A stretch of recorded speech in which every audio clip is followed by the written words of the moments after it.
Mga master, meron pong dalawang balances sa loans po natin, especially sa GSIS at maging sa mga PLIs na rin. Ito pong tinatawag na ideal balance at ito pong outstanding balance. Madalas nakikita po ito kapag nagre-request tayo ng statement of account sa GSIS.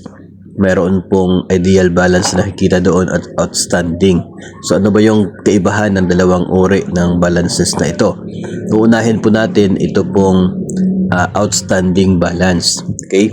Si outstanding balance, yun po yung principal balance ng inyo pong loan. Kung magkano yung natira doon po sa amount na inutang ninyo galing po sa isa pong lending institution katulad po ng GSIS. So, base po ito sa actual na naging payments doon sa loan. So, kung mayroon pong mga buwan na wala naging payment, so of course, ay hindi po bababa yung outstanding balance niya doon.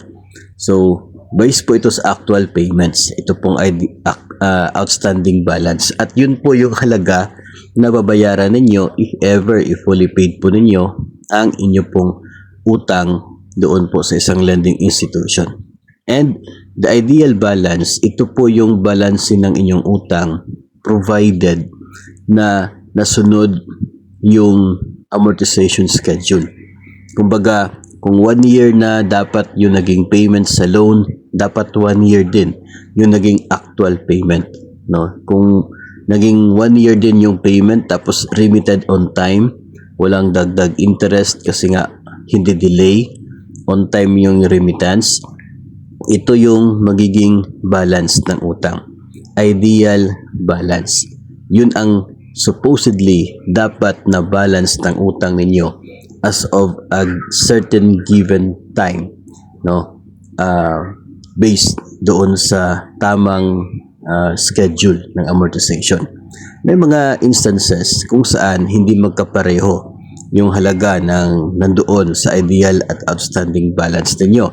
Nangyayari po yan, una, if ever po na mas mataas itong ideal compared sa outstanding, ibig sabihin, yung actual na balance ay mas mababa compared sa ideal. So it means na mayroon kayong mga advance payments na ginawa. Dapat sa ideal balance, 50,000 pa yung balance sa utang, pero yung outstanding 40 na lang. So ibig sabihin, nag-advance payment ka sa loan mo. Yun ang maganda na senaryo.